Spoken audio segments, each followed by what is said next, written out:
Hello pong muli, kamusta po ang lahat mga kabayan? Sana po nasa mabuti po kayong kalagayan. Nagbabalik po muli ang inyong katambay. Magkomentuhan po tayo mga kabayan. Magandang umaga po muna. Tanghali, hapon, gabi, madaling araw po sa atin lahat. Saan man sulok ng bansa o mundo tayo naroon. Naway maingatan po tayo mga kababayan.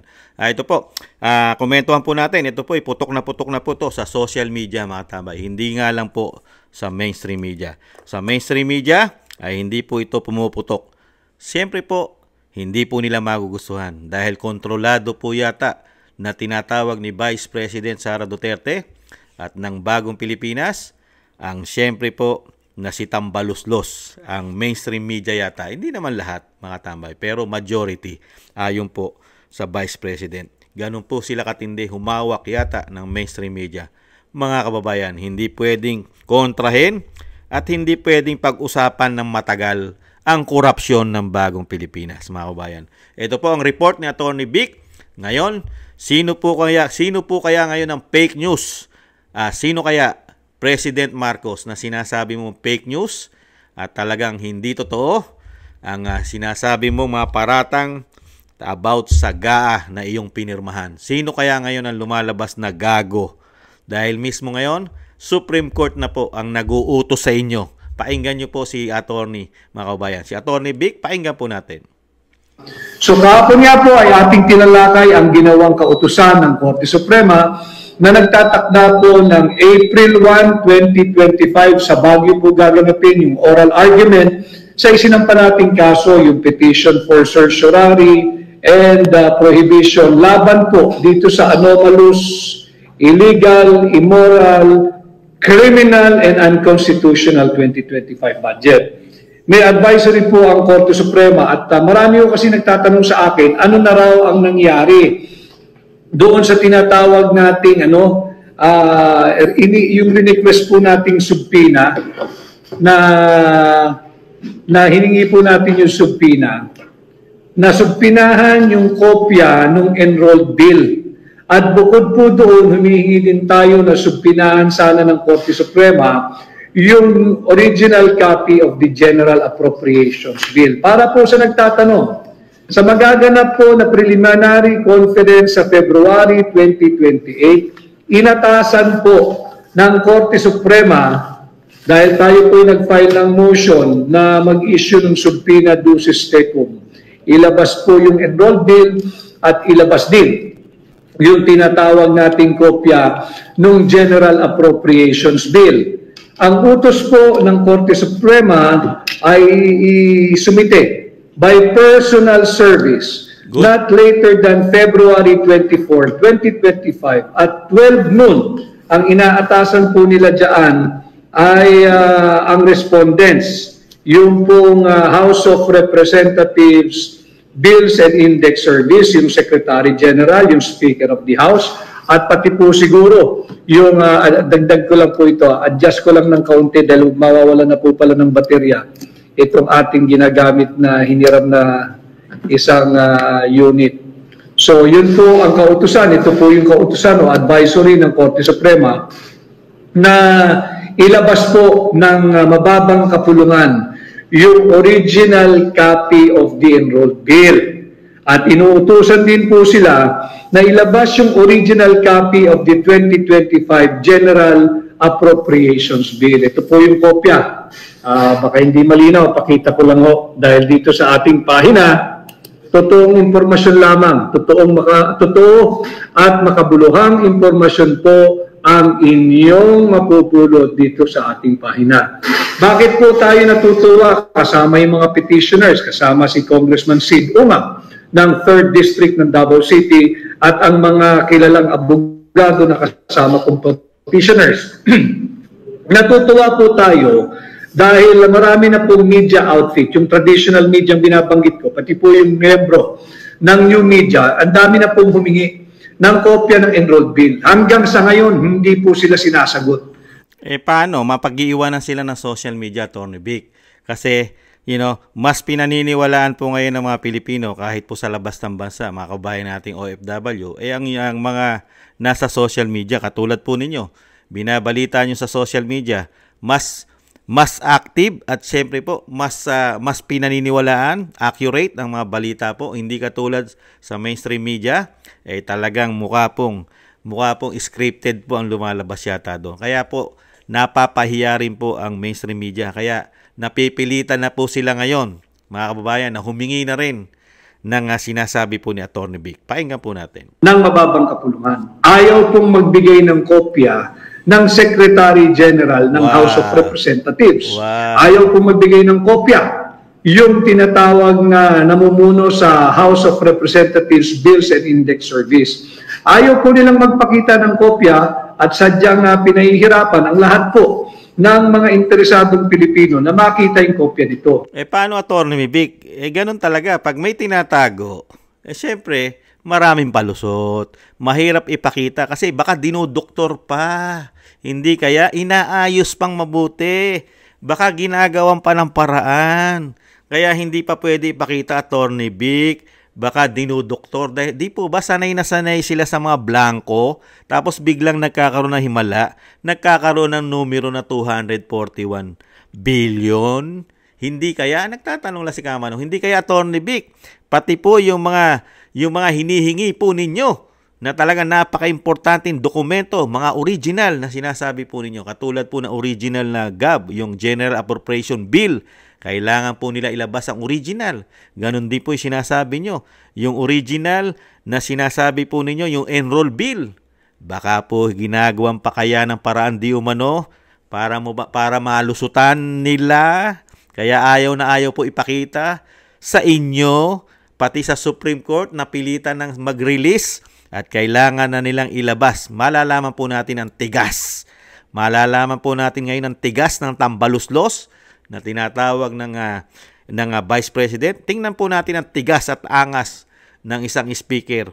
Kung ilalabas po ba nila, ibibigay sa Supreme Court, ang hinihingi ng Supreme Court, yung original copy ng sinasabing GAB o General Appropriation Bill at syempre po ang Enroll Bill, mga kabayan. Tingnan po natin ang angas nila kasi karamihan po sa kanila at napakarami po natin nakita na talagang napakarami yata nilang paglabag, hindi sumusunod sa batas. Sila, mga kababayan, unbelievable. Talagang ganyan po pag may tinatago, talagang kahit pitpitin mo ang mga bayag niyan, baka hindi ka nga bigyan yan. May tinatago Bagamat last week ay doon po sa isa nating pagla-live, nabanggit ko po sa inyong lahat na sa ating pong pagsasaliksik, meron tayong nakita dyan sa archive section. Section ng House of Representatives. Na yun nga po ay blanco po yung pirma ng Speaker of the House. Grabe. Blanco po yung pirma ng Senate President. Aba. Blanco po yung pirma ng Senate Secretary. At blanco po yung pirma ng Secretary General ng House of Representatives. Ano nangyari? Yan po yung nakita natin sa archive section ng House of Representatives. Ano po ang implikasyon nun? Pag sinabi po nating archive section, yan po yung taguan ng mga original na kopya ng mahalagang dokumento. Kung blanco at walang pirma, yung kopya ng enrolled bill, diyan po sa archive section na ating pong nakita ng ating research team last week, diyan sa archive section, ibig sabihin, wala silang maipapakitang enrolled bill na hinihingi ng Korte Suprema. Grabe, no? Blanco na pala yung enroll bill nasa archive pala Walang pirma lahat, pati ang Senate President at siyempre ang House Speaker at ang Secretary General at Secretary ng Congress, mga tambay, House of Representatives, Secretary, wala pong pirma. Ang bihira. Ano ibibigay po sa Korte Suprema? Pwede naman siguro kung sanay po sila, baka kumuha sa rekto. Baka magpagawa sa rekto, Atty. Vic. Baka magpagawa sila sa rekto na mayroon na mga pirma at meron na silang original copy na galing ng rekto na ibibigay sa inyo at sa mga media na nangihingi. Iipit na po sila. Mahalaga ito, buti na lamang nagsaliksik yung ating team. Tingnan natin kung meron silang may ilalabas na kopya ng enrolled bill na pirmado ng Pangulo ng Pilipinas, ng Senate President, ng Speaker of the House, ng Senate Secretary, ng Secretary General ng House of Representatives. Dahil pag meron silang naipakitang dokumentong pirmado, lumalalim ng lumalalim at dumarami ng dumarami ang mga krimen na nagaganap at kanilang ginagawa. Sapagkat wala akong Tama, kasi kung nasa archive walang pirma, tapos may lalabas na pirma nila, ang Senate President, ang House of Speaker na tambaluslos daw, ang Secretary General, ang Secretary ng House, at ang Pangulo. Aba, yun nga po, yun nga ang tanong natin. Saan galing yon? At sino gumawa nun? Hindi kaya galing sa rekto yon? makita roon. Hanggang ngayon, wala pong makita. Ay, nako. From YouTube, FB, Eat Abroad, just a quick question. Ayan, mga tambay, napakaganda po na update kahit medyo late na po ang upload natin, pero napakaganda po komentuhan mga tambay. Ayan po, naglabas na po ng nag-uutos na po, naglabas na po ng ang utos, inuutosan na po ang House of Representatives na ibigay na po sa kanila ang hinihingi po ng taong bayan. Siyempre ang hinihingi po ni Atty. Vic, ang enroll bill. At syempre po ang original copy o original documents ng GAB, mga tambay, ang General Appropriation Bill, mga tambay. Kasi magkakaalaman po at mismo na nakapag-research na pala ang team ni Atty. Vic, pati sa archive, ay talaga nakita po nila na walang mga pirma po ang enroll bill. Ano? Ganito po katindi. Kaya pala nananatiling tahimik ang speaker ng Kamara. Hindi nyo ba napapansin? Last year pa tahimik ang speaker ng Kamara. Hindi kaya ito gumagawa ng paraan? Hindi kaya ito sinusuyod ang rekto para makakuha ng dokumento, gawa ng rekto? Nagtatanong lang si Kamanong. O kaya, kumukuha kaya ng kasabwat para dito sa sinasabing dokumento na maging original at mapalabas nila na ang dokumentong hinihingi ng Supreme Court ay original, lalo ang General Appropriation Bill o GAB at ang Enroll Bill at ang mga pirma. Si Kamano nga may suggestion may suggestion ako dahil nga hirap na hirap nila ibigay, tinatago nila sa publiko, tinatago na nila kay Atty. Vic at tinatago pa yata sa Supreme Court ang mga dokumento na napaka-importante dahil pera ng taong bayan yan. Nakita niyo po mga tambay, kung kumuha sila ng pera sa atin kay bibilis. Pero pagka tayo na ang kukuha ng mga resibo sa kanila, puro sila bulag, pipi at bingi. Ayaw tayong bigyan. Bakit? Sino ngayon ang korap? Sino ngayon ang mga magnanakaw? Sino ngayon ang mga sugapa sa pera ng bayan? Nananahimik ang napakatapang na speaker, lalo sa impeachment, kitapang-tapang mag-impeach ng Vice President. Pero pagdating sa pera natin, tulog, tahimik, puro attack dog lang ang nagsasalita. Puro attack dog, mga tambay. Ngayon, Pangulong Marcos, Secretary Bersamin, paano na po yan? Hinahanap po yung enroll bill. Kailangan pala pirmado nyo yan. At syempre, yung GAB, yung General Appropriation Bill, kailangan din po makita yan, masilip. Ngayon, sino ngayon ang fake news? Sino ngayon? Si dating Pangulong Duterte ba? Si Congressman Ungab? O si Atty. Vic Rodriguez? Pangulo, hindi na yata kayo nagsasalita ngayon. Ngayon, lumalabas na po ang mga anomalya nyo ngayon. Pati sa archive, nabibisto po. Doon po natuklasan ng grupo ni Atty. Vic, mga wala kayong pirma, President. Wala rin pala kayo dyan pirma. Speaker, Senate President, pati ang Secretary ng House at ang Secretary General, mga walang pirma. Bakit pagdating sa Pangulo, sa kanyang GAA na naging gago, bakit pirmado kayo doon? Kumpleto raw, sabi ng Pangulo, wala siyang nakitang bakante. At pati pirma nyo ay nahandun din. Ano na nangyari?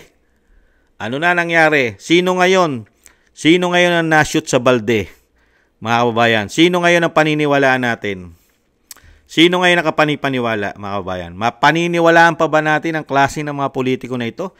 Na dokumento lang, napakadali ibigay. Pwede mong i-print. Maraming computer dyan, maraming printer. Hindi ka man lang mabigyan ng isang kopya. Hindi man lang makapag-print. Mga kabayan, wala na ba silang ink?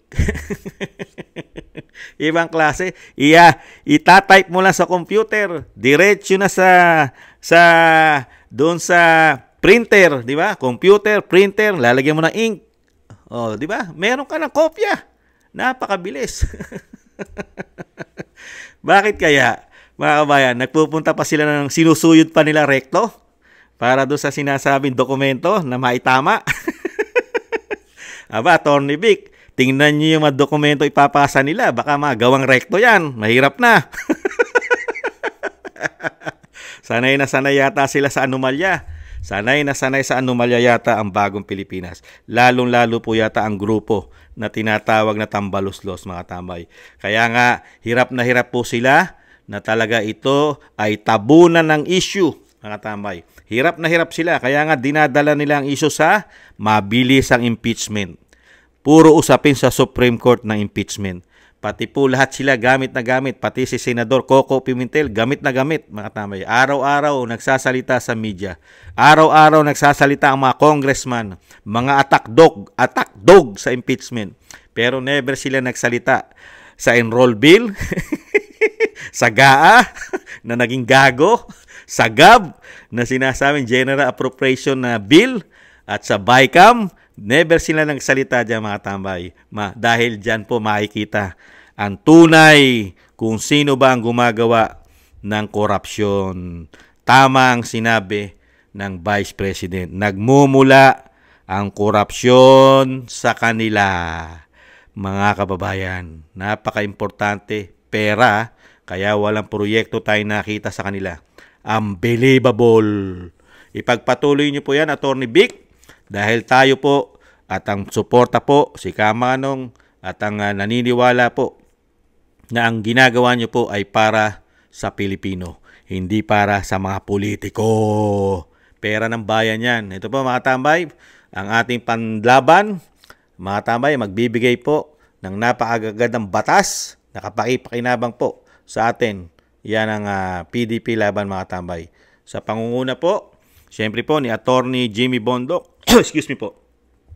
Senador Atty. Bondoc po, number 10, number 22 po. Si Bato de la Rosa, number 28. Bongo, number 30. Atty. J.B. Hinlo, number 34. Atty. Raul Lambino. At siyempre po, number 38, Atty. Rodante Marcoleta. At number 53, Apollo Kibuloy. At number 56, Atty. Vic Rodriguez. At number 57, Philip Salvador, mga tambay. Tangkilikin po natin. At syempre po, diretso po natin sa inodoro ang kumakain ng suka, mga kabayan. At ang team ng napakaraming issue ng korupsyon, yung kabila. Pero pagdating sa survey, kanila na yon. Inyo na ang survey. Dito kami sa tama. At kailangan namin maipalabas at kailangan ipalabas po ng grupo ng PDP laban sa pangunguna po ni Atty. Vic ang mga korupsyong ginawa po ng bagong Pilipinas, lalong-lalo po ang institusyon ng Kamara at Senado. Muli po, mga tambay, hintayin po natin ang sagot nila at hintayin po natin sa February daw po 24, 25 at 28 lalabas na po lahat, mga tambay. Tingnan po natin ang tigas ng tambaluslos na tinatawag ng Vice President. At abangan po natin ang mga dokumentong hinihingi ng Korte Suprema at silipin po natin ang mga dokumentong ipapasa nila. Dahil po pagdating po sa natuklasan ni Atty. Vic, pati sa archive ay wala silang pirma. Kaya po bubusisiin po natin at ng bansang Pilipinas at taong bayan, baka ang dokumentong ibigay nila sa Korte Suprema ay galing lang sa rekto, mga kabayan. Maraming salamat po sa mga gusto po ng ating Tambayang Mga Kabayan sa YouTube at TikTok. At ganoon din po sa mga nagko-comment, like, share, and subscribe. Maraming salamat po, mga tambay. Konting taste na lang po. Malapit na po dumapo ang Agila ng Mindanao sa Malacanang. Paalam! Bye-bye!